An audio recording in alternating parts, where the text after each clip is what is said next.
Kryebashkiaku i New Yorkut po shqyrtojmë arrestimin e Netanyahut nëse vjen në asamblenë e OKB-s.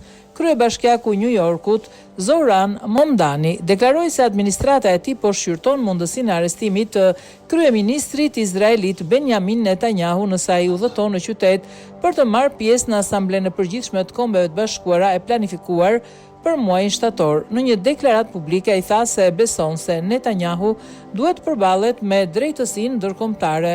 Unë besoj se kryeministri Netanyahu duhet të gjykohet në Hag, u shpreh ai duke u referuar procedurave ndërkombëtare kundër Izraelit, kundër liderit të Izraelit. Kryebashkiaku shtoi gjithashtu se Netanyahu është një kriminal lufte i akuzuar nga gjykata ndërkombëtare penale.